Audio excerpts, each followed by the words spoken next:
You can say I want to go, but you can't say I enjoy to go. You can say I decided to leave, but you can't say I suggested to leave. Why does English do this to us?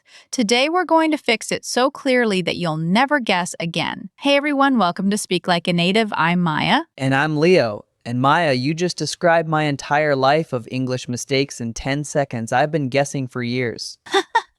You're not alone, Leo. This is one of the top 3 mistakes I hear from learners all over the world. Spanish speakers say I enjoy to swim because in Spanish it says raku nadar.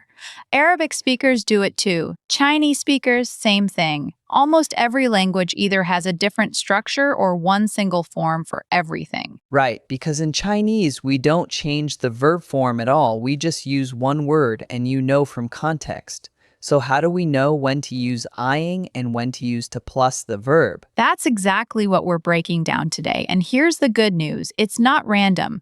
There's actually a memory trick that makes most of it stick. And in a few minutes, Leo, I'm going to ask you to make a sentence, and you're going to fall into the exact trap that 90% of learners fall into. Stay with us for that. Oh, great. So I'm the test subject today. Awesome. You're the perfect test subject. And listeners, Leo is going to mess up. I'm going to catch it. We're going to laugh, and you're going to remember the rule forever. That's how this works. All right, let's do it.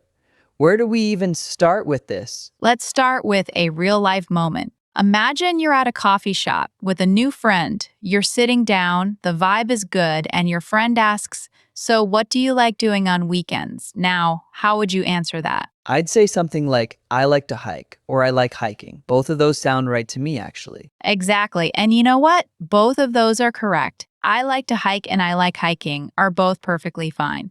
And that's exactly why this topic is confusing. Because with some verbs like love, hate, start, you can actually use either form. Both are natural, both are correct. But here's where it gets dangerous. I'm ready. What's the danger? The danger is that learners think all verbs work that way.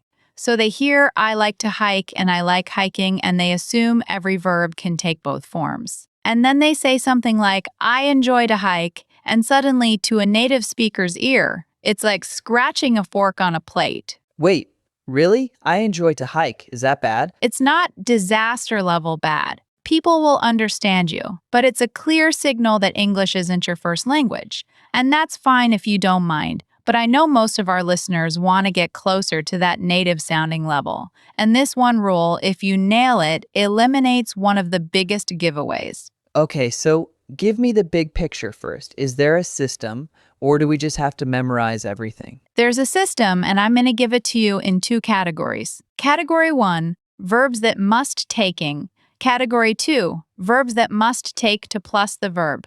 And the memory trick, I want you to repeat this after me. Okay, hit me. Emotion and experience versus future and decision. Say it with me. Emotion and experience versus future and decision. That sounds interesting. Here's what I mean. Most verbs that express how you feel about an activity, whether you enjoy it, whether you're finished with it, whether you're imagining it, those taking. And most verbs that are about something you plan to do, decide to do, hope to do, those take to plus the verb. Oh, so enjoy is an emotion, so it's enjoy doing, and decide is a decision, so it's decide to do. Yes, that's exactly the pattern. Now, it's not perfect for every single verb in English, but it covers maybe 75 or 80%. Let's get specific. Category 1, verbs that must taking. Give me the most common ones. First, enjoy. Always enjoy doing something. Never enjoy to do. I enjoy cooking. I enjoy reading. I enjoy playing basketball.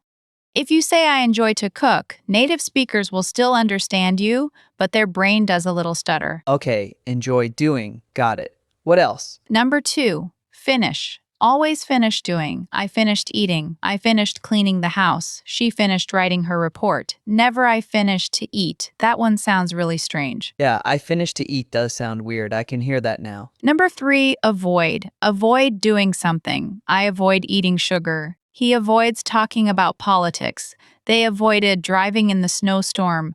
Never avoid to do. Number 4, suggest. Suggest doing something. I suggest leaving early. She suggested taking the train. Never suggest to leave. And this is one of the mistakes you mentioned at the very beginning. I suggested to leave. I've definitely said that. Most learners have, and this actually creates a funny moment sometimes because if you say I suggested to go, the listener might picture you looking at someone and saying the words to go, like you suggested the word to go. It creates this odd little disconnect. Number 5, consider. Consider doing something. I'm considering moving to another city. We considered changing our plan. They consider hiring more people. Okay, so far we have enjoy, finish, avoid, suggest, consider, all of them taking. Yes, and let me add a few more that come up all the time. Practice. Practice doing something. I practice speaking English every day. Imagine doing something. Imagine winning the lottery. Miss as in you miss doing something. I miss living near the beach. Risk doing something. You risk losing everything. Wait, I need to process that. I miss to live near the beach. Is that wrong? Completely wrong. It's I miss living near the beach. Because miss here is an emotion. You're expressing a feeling about an experience. So it follows the emotion and experience side of the rule. Okay, I think I'm getting the pattern. The ing verbs feel like they're about things that actually are happening or have happened, or you feel a certain way about them. Yes, you've put your finger on it. The ing form often has this quality of being inside the experience. It's like the activity is real or ongoing, or you're picturing it as a complete experience. Now let's switch to category 2. Verbs that must take to plus the verb. Future and decision. Exactly. Number 1, want. Want to do something. I want to learn Spanish. She wants to go home. We want to help you. I don't think I've ever made a mistake with want. That one feels natural. Good. But here's a verb that many learners do get wrong. Decide. Decide to do something. I decided to do something. I decided to cancel the trip. Never I decided studying abroad. That sounds like you made the decision while you were in the middle of studying abroad. Oh, that's a helpful distinction. Decided to study means the plan, and decided studying would mean you were sitting in a textbook and making a decision about something else. Right, and that's not the meaning we want. Number 3, hope. Hope to do something. I hope to see you soon. She hopes to get the job. Number 4, plan. Plan to do something. We plan to travel next summer. He's planning to start a business. What about expect? Great one. Expect to do something. I expect to arrive by 6 p.m. She expects to hear back from them today. Number 5, need. Need to do something. I need to sleep. You need to call your mom. Okay, and then there are verbs like promise and agree and refuse. Those feel like they'd be in this category too. You're right. Promise to do something. I promise to help him. Agree to do something. We agree to share the cost. Refuse to do something. She refuses to answer the question. All category 2, to plus verb. So let me see if I've got this straight. On the ing side, we have words like enjoy, finish, avoid, suggest, consider, practice, imagine, miss, risk. On the to side, we have want, decide, hope, plan, expect, need, promise, agree, refuse. That's a strong list. And now I'm going to give you a quiz, Leo. And listeners, you too. Think about the right answer before Leo says it. Okay, I'm nervous but ready. First sentence. I keep the same mistake over and over. Keep doing or keep to do. I think it's keep doing. I keep making the same mistake. That sounds right. Perfect. Keep is another ing verb. Now, here's the trap I told you about at the beginning. Are you ready? Uh-oh, what's the trap? Fill in the blank. I enjoy to the beach on weekends. I enjoy going to the beach. Wait, or is it to go? No. You said enjoy is always ing. I enjoy going to the beach. Yes, you didn't fall in. I'm almost disappointed. See, you were hoping I'd say I enjoy to go. I really was. But let me ask you this. What if the sentence was, I want to the beach? Then it's I want to go, because want is on the to list. Perfect. You see how it works? The same main idea, going to the beach, but the little word before it changes completely depending on the first verb. I enjoy going to the beach. I want to go to the beach. And now I'm thinking about how often I've mixed these up in the past. Every time I said something like, I enjoy to read in a conversation. Don't worry. You're fixing it now. and that's what matters. Now let's talk about a special group of verbs that cause absolute chaos for learners. Verbs that can take both forms, but the meaning changes. Wait, there's a third category? I thought we were done. Not quite. These verbs are sneaky. Let me give you an example. The verb stop. I stopped smoking and I stopped to smoke. Do those mean the same thing? I think they're different. I stopped smoking means I quit. I don't smoke anymore. And I stopped to smoke means I was doing something else and then I paused to smoke a cigarette. That is exactly right. And that's the danger. With stopping means you ended the action. To plus verb means you paused what you are doing in order to do that action. So if I say I stopped eating sugar, the sugar eating is over. I'm done with it. But if I say I stopped to eat sugar, it means I was walking down the street and I decided to take a break and eat some sugar. Yes, though I hope nobody walks down the street eating raw sugar. Fair point. Bad example. What about remember? I feel like that one changes meaning too. Absolutely. I remembered to lock the door versus I remember locking the door. Totally different. I remember to lock the door means you had a responsibility, you didn't forget, you locked it. I remember locking the door means you have a memory in your head of the action. You can picture yourself doing it. Oh, so remember to do looks forward to an obligation, and remember doing looks back at a memory. That's a perfect way to put it. And here's another one. Try. I tried to open the window versus I tried opening the window. Are they the same? I think I tried to open the window means I made an effort, maybe it was difficult, maybe I failed. And I tried opening the window means I experimented. I opened the window as a possible solution to something. You crushed that.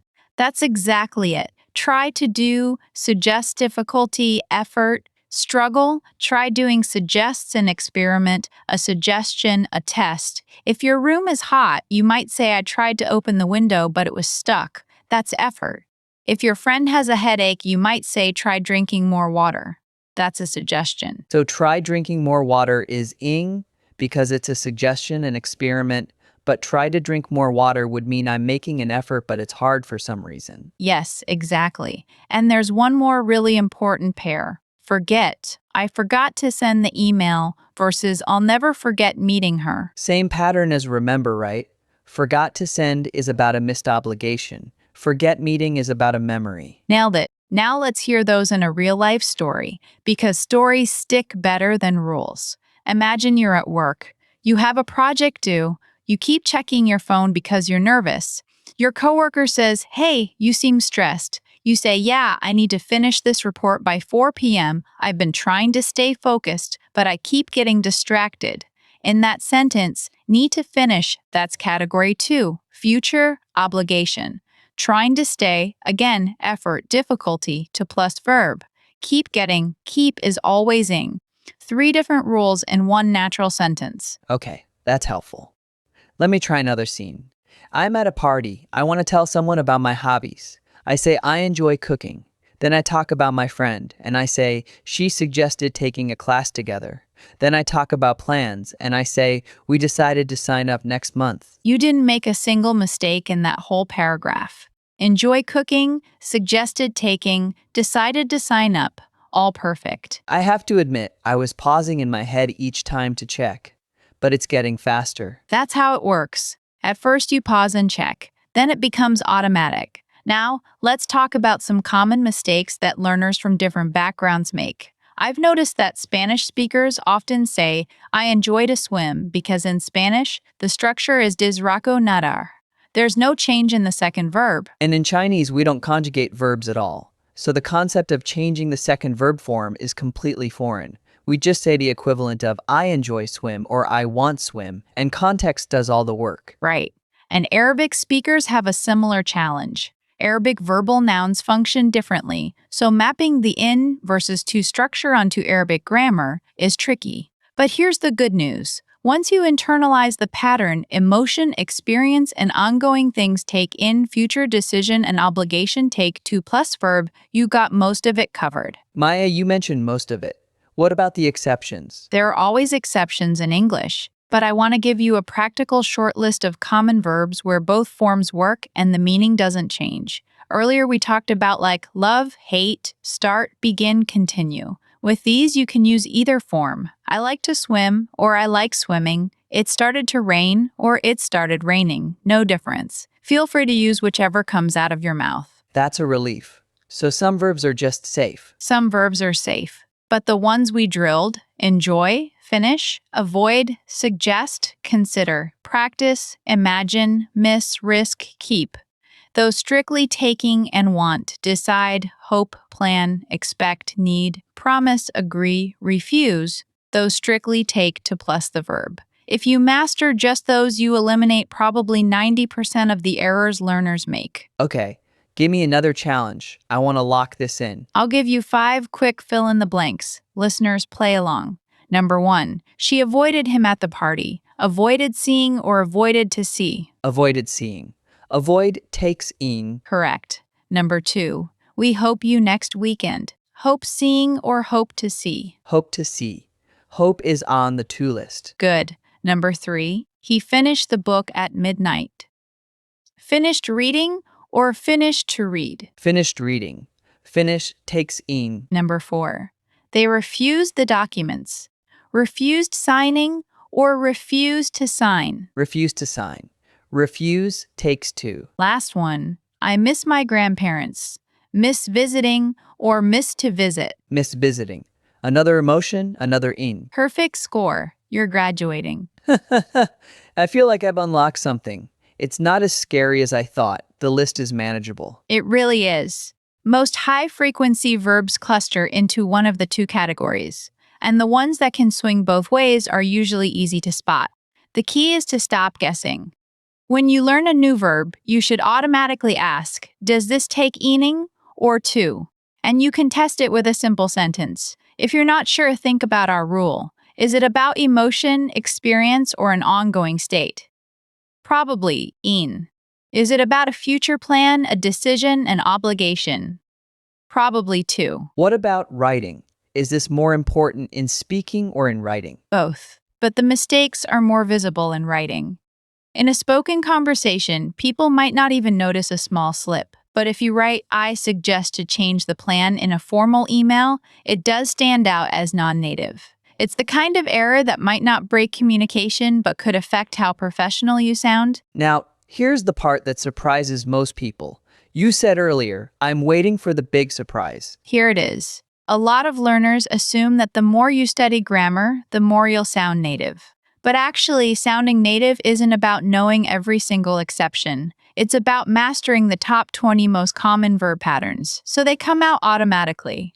When you no longer have to pause before saying enjoy doing or decide to do, your fluency skyrockets. And fluency isn't about speed, it's about confidence. I love that. Fluency is about confidence, not speed. Exactly. And knowing this rule gives you confidence. You stop second-guessing yourself. You stop avoiding certain sentences because you're not sure which form to use. You just say it. All right, let's do a wrap-up. If a listener only remembers 3 things from today's episode, what should they be? Number 1, verbs about emotion, experience, and ongoing action taking. Enjoy doing, finish doing, avoid doing. Number 2, verbs about future plans, decisions, and obligations take to plus the verb. Want to do, decide to do, need to do. Number 3, some verbs stop, remember, forget, try, change meaning depending on which form you use. Be careful with those. And the memory hook, emotion and experience versus future and decision. That's the one. Write it down. Stick it somewhere you'll see it. Before we wrap, I want to try using a few tricky ones in a story. Can I? Go for it. Okay. Yesterday, I finished working around 6 p.m. I considered going to the gym, but I decided to stay home. I wanted to cook something new, so I tried to make pasta from scratch. The sauce was terrible, but I enjoyed eating it anyway. My roommate suggested ordering pizza next time. I agreed to follow that advice. That was flawless. Finished working, considered going, decided to stay, wanted to cook, tried to make. Though here I might ask, was it difficult? You said tried to make. which suggests you struggled. Was it a struggle? It was definitely a struggle. The dough was a disaster. And tried to make is perfect. Enjoyed eating, suggested ordering, agreed to follow. All locked in. Leo, you've leveled up today. I feel like I have, and I hope the listeners feel the same. Today's rule: match the verb to its category, emotion and experience, taking. Future and decision, take to plus the verb. Master that, and you sound drastically more natural. Beautifully said. Now, for our listeners, I have a challenge. In the comments, tell us one thing you enjoy doing and one thing you want to do this weekend. 2 sentences. We'll read them and check your forms. If you use enjoy to do, we're going to call you out with love. With love, of course. And if you found this helpful, subscribe to Speak Like a Native. We release new episodes every day. Whether you need vocabulary boosts, grammar fixes, or cultural insights, we've got you covered. Until next time, keep practicing, keep experimenting, and stop guessing. See you next episode, everyone.